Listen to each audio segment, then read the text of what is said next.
Double engine वाली भाजपा सरकार तानाशाह के रूप में अवतरित होकर कर रही है काम। ईडी सीबीआई का दुरुपयोग कर मुख्यमंत्री एवं मंत्रियों को जेल भेजने का काम किया जा रहा है।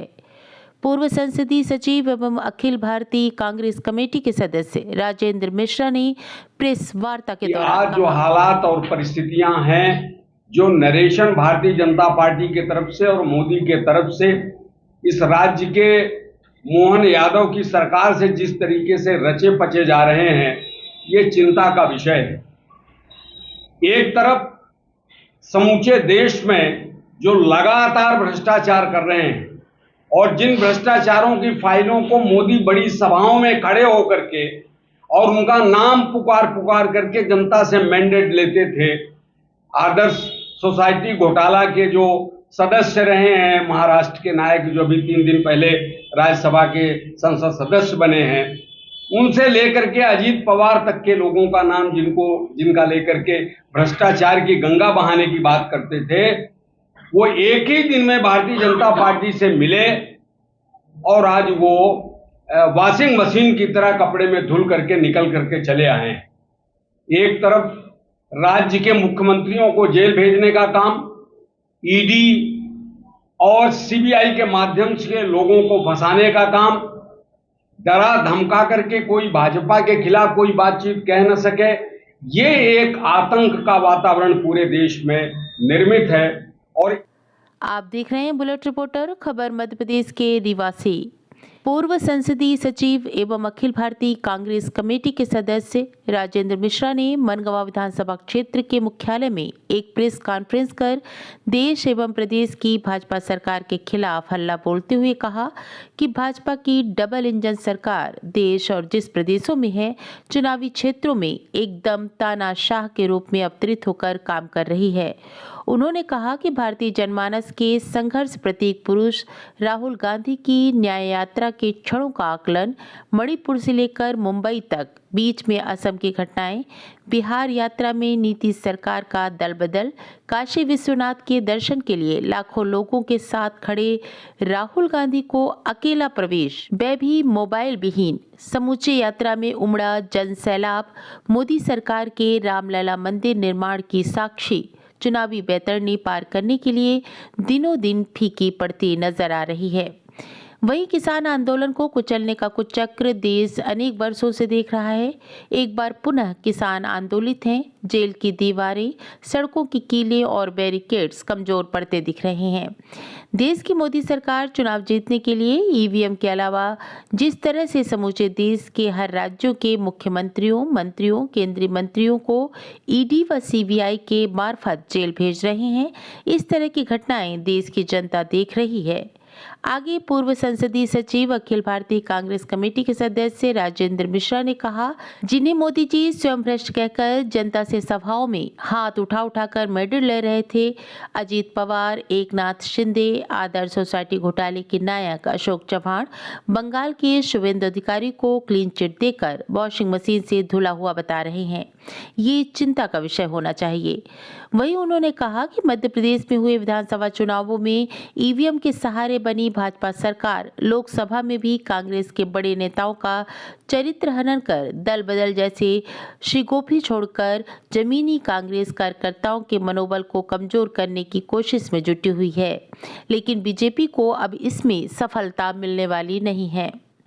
इस दौरान जिला अध्यक्ष किसान Congress committee Nripendra Singh Pintu, block Congress committee Raghurajgarh के अध्यक्ष गुरु प्रसाद तिवारी, जिला कांग्रेस कमेटी के उपाध्यक्ष शरद चंद्र तिवारी, नई गढ़ी ब्लॉक कांग्रेस कमेटी के अध्यक्ष अखिलेश पटेल, सेवा सहकारी समिति के पूर्व अध्यक्ष कांग्रेस नेता महेंद्र शर्मा की विशेष मौजूदगी रही। एरिया में भी मऊगंज के एरिया में ओलों की शिकायत हुई है कि ओले पड़े हैं। जो सरकार का काम है, वो सरकार ओले के न तो सर्वे करा रही है, न तहसीलदार और कलेक्टर का कोई आदेश जारी हो रहा है कि उनका सर्वे हो जाए, उनके मुआवजा की। ये सरकार तो किसानों पर गोली बरसा रही है।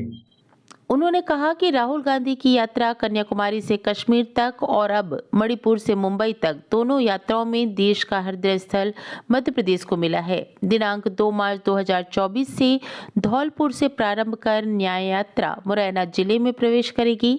इस न्याय यात्रा में हम सभी कांग्रेस जनों की आप सबसे अपील है कि विशेषकर युवा तबके से कि सभी साथी जन न्याय यात्रा में समूचे जोश के साथ पहुंचे।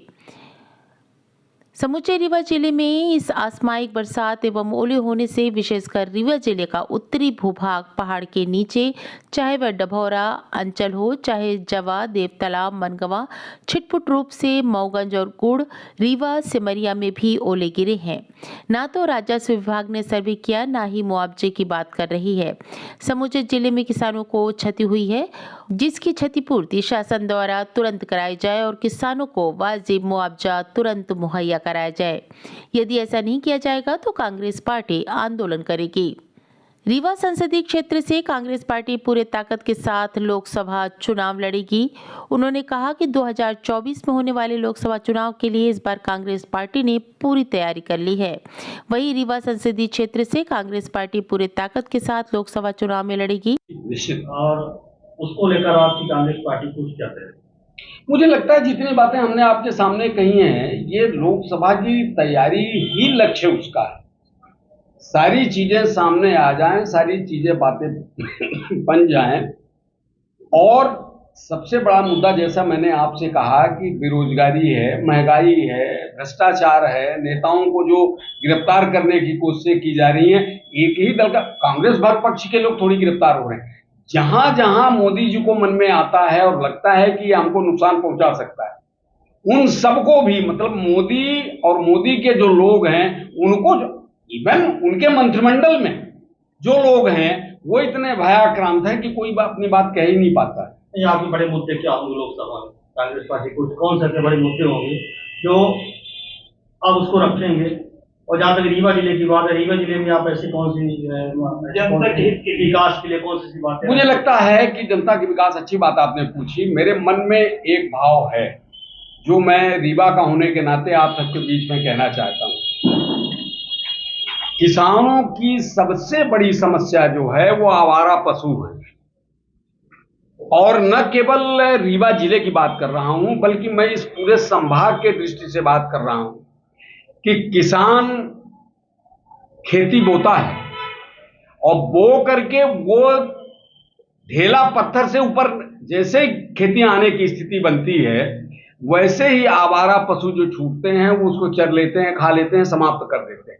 तो मेरी नजर में तो जो भी सरकार बने, अगर अधिक ना कर सके तो कम से कम जो सीमांत किसानों की परिभाषा है 5 एकड़ के आसपास की, उसके बाउंड्री वाल के लिए पैसा दे।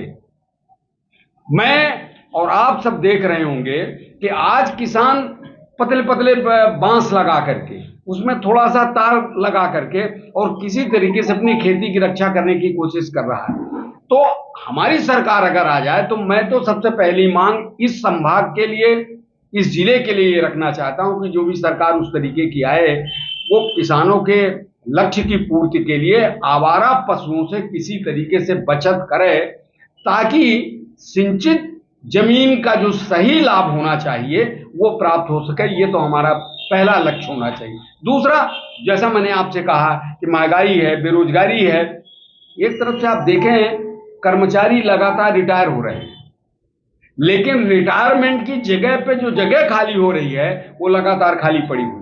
बेरोजगार बच्चे, इन्होंने कहा था कि 2 करोड़ हम साल में पूरे देश में नौकरी देंगे, 2 लाख भी नहीं दे पा रहे हैं। तो जो बेरोजगारी की एक बड़ी समस्या बन रही है पूरे राज्य में, उसको किस तरीके से निजात दिलानी है। ऐसा नहीं कि निजात नहीं हो सकता। बिहार में तेजस्वी यादव था, जितने दिन वो मंत्रिमंडल में था लाखों लोगों को उन्होंने शिक्षक बनाया और नौकरी दी। तो नौकरी की भरपाई के लिए भी जब तक बेरोजगारों को किसी तरीके से हम समायोजित करने का एक रास्ता नहीं निकालेंगे, तब तक ये सारी कठिनाइयां दूर होने वाली नहीं है। सवाल इस बात का है कि हम अपने लक्ष्य को निर्धारित करें और उस लक्ष्य की पूर्ति के दिशा में उस काम को हम आगे बढ़ाएं, तभी आगे चल करके कोई भलाई हो। बड़ा प्रोजेक्ट का प्लान था जब कांग्रेस की सरकार थी, उस तरह की रीवा से मिर्जापुर के लिए रेल लाइन जोड़ी जाए, और उसके लिए काफ़ी समय तक मांग उठी। बीच में सरकार बदलने के बाद उस मांग को दबाया गया। और आपका क्या है कि यदि आप यहाँ से आपका कांग्रेस पार्टी से सांसद चुनकर जाते हैं और सरकार बनती है, तो आप रीवा से मिर्जापुर रेल लाइन के लिए क्या आप जो है उसको आगे बढ़ाएंगे? निश्चित रूप से अगर हमारे दल का, हमारे पार्टी का कोई सांसद बना, आप सबका कृपा स्नेह हुई यहाँ की जनता की, तो ये तो सार्वजनिक मांग आप कह रहे हैं और हम सबके हित की मांग कर रहे हैं। निश्चित रूप से इस मांग को हम लोग रखेंगे और पूरा कराने की दिशा में कोशिश करेंगे, बिल्कुल करेंगे। ये अच्छी मांग है। बुलेट रिपोर्टर के लिए ब्यूरो रिपोर्ट, रीवा। नए वीडियोस एवं ताज़ी खबरें मिलती रहें, इसके लिए हमारे चैनल को लाइक, शेयर और सब्सक्राइब करना ना भूलें।